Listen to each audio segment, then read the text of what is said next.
Hey, plant peeps. Let's look at the Catasetums real quick in our collection. Now that it's getting spring, I'm Travis, and welcome to Pilar Orchids. Let's go outside real quick.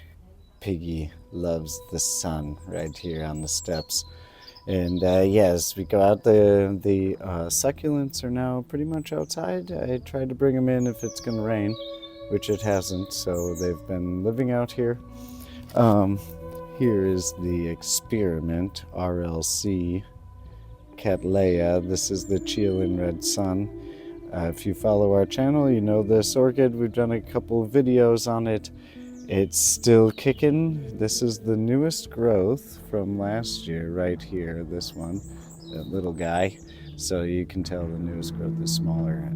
The experiment has been a success. We've only watered it like 3 or 4 times over the winter.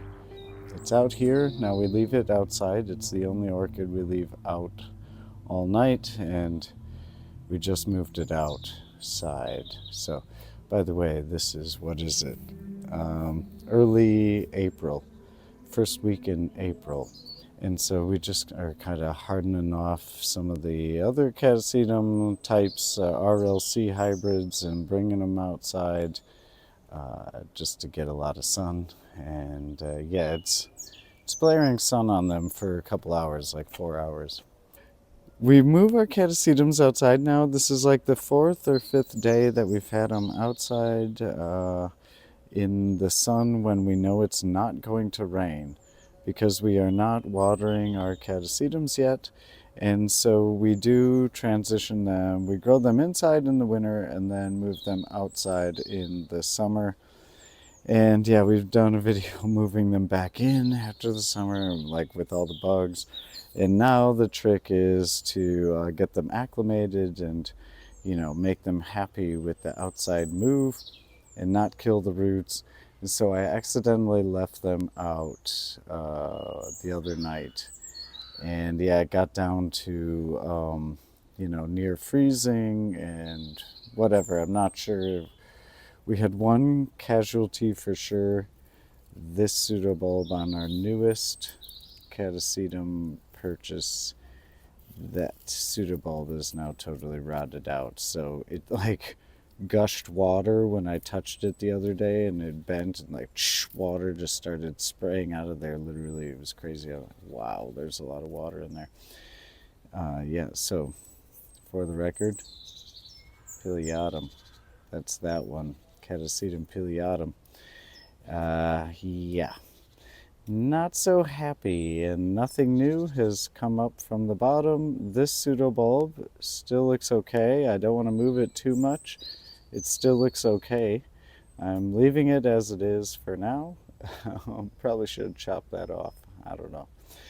Anyway, the other species, this is a macroglossum. Here you go. The macroglossum, this one back here, and it has a new growth. Being in the sun, it has a new growth coming on there, and just the start of some new roots, so it's doing okay. It's on its way. I want to shade it a little bit though, so that's why I'm growing it that way. The sun is coming in from, like, as you can see, this angle. And then kind of move it up here now. I can't even see what it looks like because it's so sunny. All right, yeah, so here's where we're growing all of them now, just to harden them off. Again, we bring them out in the morning if the weather says it's going to be a warm, sunny day. And by warm, I mean it's about high 60s right now. With, you know, these guys get about 6 hours of sun in the morning. So starting at about, you know, 9:30 through, well, okay, not 6 hours. They get like through like 3.5 hours. So like 1 o'clock in the afternoon, the sun kind of goes away. So there you go. That's what they look like when they're in the sun. This is how we're kind of transitioning them. They all are doing pretty good. They've got new growths all coming on. Let's see. There you go. right? So there's a nice new one there, and so they're looking happy. And one's in back. I don't want to turn it all around. They're all looking happy. This one's the biggest one here. This is one of the black pearls, FDK, After Dark Black Pearls. That's one of those guys here. So it's the biggest, happiest growth. And here's another one right there on the end. So yeah, they're looking good. The root growth is nice. See if we can I focus? Yeah, there you go. So the root growth is looking pretty good. Not long enough yet that I want to water, so that's the deal. If it looks like there's going to be any rain at all, I have to leave them inside because I don't want to water them just yet. So that's the deal on the catasetums. Now we'll give you a quick update of a few other things while we're out here. Let's take a quick walk. You know, the garden. We got a lot of weeding, you know, with the garden. There's always a lot of weeding to do, which is fine. So I want to give you kind of a, if you follow our channel, well, thank you very much, and hit that subscribe button for random orchid crap. And here are the Blatia striatas that we planted up 2 weeks ago now, and you can see that they're not dead, so I'm happy about that. There is some kind of random other, you know, I got to keep an eye on it and like make sure I get all the weeds. These are not them. It's these guys here coming up. So if you didn't see that, those were flask to soil out in our garden here. And yeah, these are like the seeds from whatchamacallit, it's like snowbells. Like the garden has a ton of snowbells. It's all these like these green bushy things. We didn't film the flood. We get a nice blush of white flowers in February from the snowbells. Then they kind of fade off, but that's the seeds there. Anyway, enough garden stuff. Here, back to the Blatia. They're still alive, so I'm happy about that. After 2 weeks, we've been watering them pretty liberally because we haven't been getting much rain over the last couple weeks, which is, you know, we've had an unusually dry spring, which, yeah, I guess is okay. And sunny, as you can see. Today is a beautiful day. We do have the other pot inside. Maybe let's go take a quick glimpse inside at the other Blatias while we're at it. But a few nice spring flowers coming in as well. You know, the gnome has got to keep an eye out.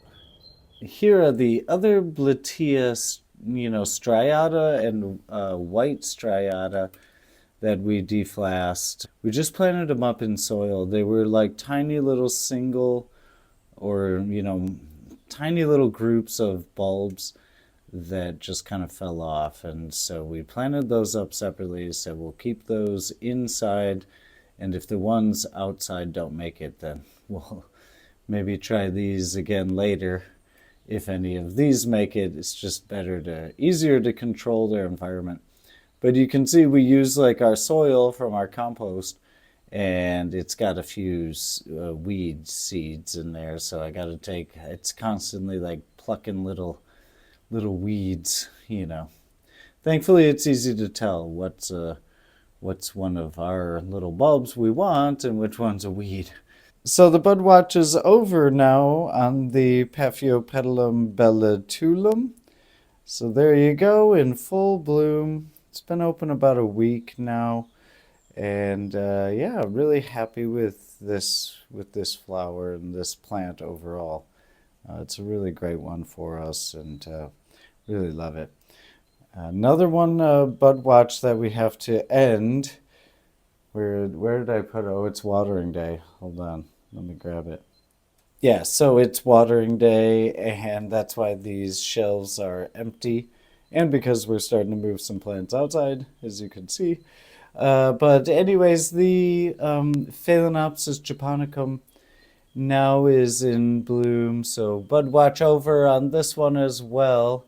Well, there's a couple more that still have to open, but basically it's in bloom now, and it smells amazing, like a soft lemon cream.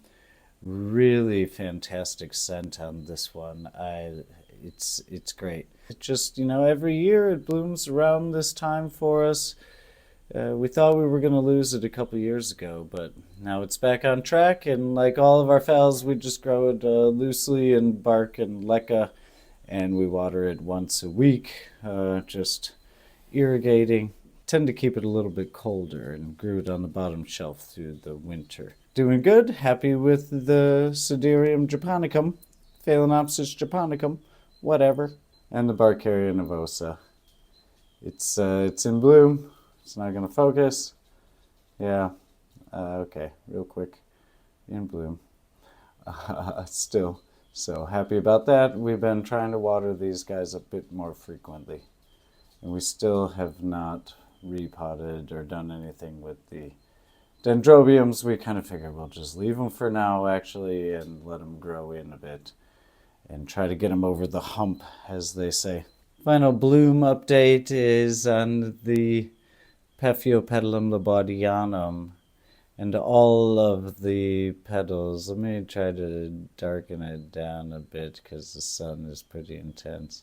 All of the flowers have now opened on the labaudianum, and so yeah, it's now in full bloom, you could say. Tilt it up. There it is. Yeah, now the last flower turned at a wonky angle because that's my fault. I turned it away from the window to look at the rest of the flowers and never turned it back, and that's bad. And then the flower, the last one to open here on the bottom, of course, it like tried to follow the light, and so it opened at a wonky angle. So that's my fault, not the plant's fault. But anyways, all right, and so we'll do a little bit of bonus footage, because it's such a nice day. And the garden is, we're trying to get the garden going here. And so in the design phase, and, we kind of just plant a lot of stuff where we think it'll work, but trying to maybe develop like this idea of a river of foliage, going to the back. And the idea was originally to have like an archway with climbing roses here that will kind of cut the back half off. And then this little bridge, which I had to just redo, and it's still already looking a little wonky there. But I had to redo this little bridge because, to, cut the pathway so you could walk back to the back half of the garden through that way and see the other side of the what was supposed to be a rose garden. So it's just a nice peaceful morning. Oops, till I kick the camera thingy. Yeah, we'll walk in the shade and kind of just see, along the river of foliage. And I planted these roses last year, and that one over there made it, and you can see this guy here, which obviously doesn't get as much sun here. This little rose didn't quite do as well. So that's okay. We already have another one of those, which I didn't think was going to make it, so I replaced it. The other one is over there, and so we thought that one wasn't going to make it, and so we got a replacement, and now the replacement I don't think is going to make it. I don't know. It's pretty weak. Anyway, the one's doing a lot better. Did plant up the little maple tree here. Put that guy in the ground last week, and yeah, I tried to plant it at an angle, so eventually if we want to grow it kind of as a bonsai and plant it up in a pot, then maybe it'll already have some ready movement, in the plant. So we'll see. It seems to have, responded okay to the transplant at least. Initial signs are fine, pointing to good. So we'll see what happens with it. I still got to do a lot around the border, just to keep the grass out and kind of give it its space, you know, so to speak. You know, I guess I want to take a second just to, you know, reach out to all my American friends and family and just say that, you know, we hope you guys can stick together and stay focused, and hope things are well for you. And we appreciate you spending some time with us here in our garden and hopefully getting a little bit of peaceful bird chirping, if you can hear that. It's such a nice sunny morning, and I hope we have more nice sunny mornings. So thanks a lot for checking in, guys. I hope you're having a good one, and we will see you back here at El Pilar soon.